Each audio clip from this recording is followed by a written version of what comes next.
नई दिल्ली विधानसभा सीट पर अरविंद केजरीवाल के लिए कितना मुश्किल है मुकाबला। नमस्कार, आप देख रहे हैं इंडियन टीवी न्यूज और सारी अपडेट हम आज आपको इस वीडियो में देने वाले हैं। नई दिल्ली विधानसभा सीट इलाके के मामले में दिल्ली की सबसे बड़ी सीटों में से एक है। हालांकि वोट संख्या के मामले में ये दूसरी सबसे छोटी सीट है, लेकिन अगर बात राजनीतिक महत्व की जाए तो ये विधानसभा सीट राष्ट्रीय राजधानी क्षेत्र दिल्ली की सबसे चर्चित सीट बनी हुई है और इस बार चुनावी मैदान में उम्मीदवारों के मामले में ये भी सीट सबसे आगे है।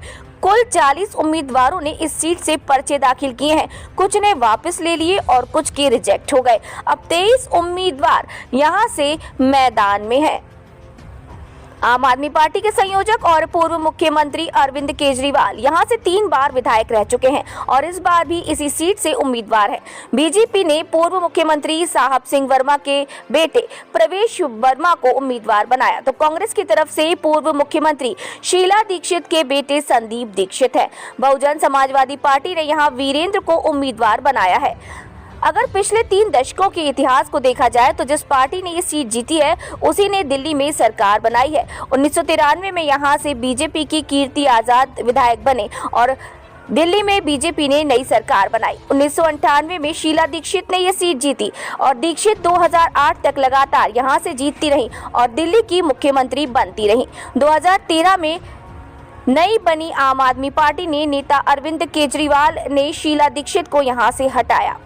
इसके बाद 2015 और फिर 2020 में भी केजरीवाल ही यहां से विधायक बनकर दिल्ली के मुख्यमंत्री बने।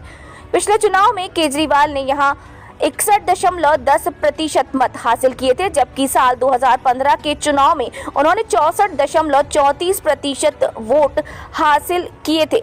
यानी केजरीवाल पिछले 3 विधानसभा चुनाव में 50% से अधिक वोट हासिल कर चुके हैं।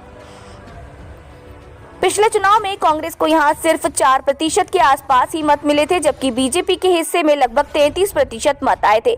अपने उदय के साथ ही दिल्ली की सत्ता पर काबिज हुई आम आदमी पार्टी को अब तक दिल्ली में एक तरफा वोट मिलते रहे हैं।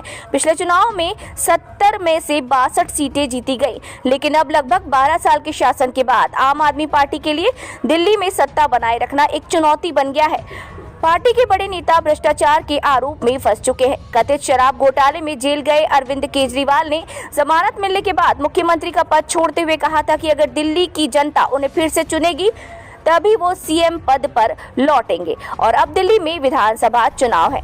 इसके अलावा कुछ झुग्गी बस्तियों और कॉलोनियों को छोड़कर अधिकतर इलाका पॉश है, जहां रईस लोग रहते हैं। सांसदों के सरकारी आवास भी इसी सीट के इलाके में आते हैं। यहाँ केंद्रीय और राज्य कर्मचारियों के सरकारी क्वार्टर भी बड़ी तादाद में है।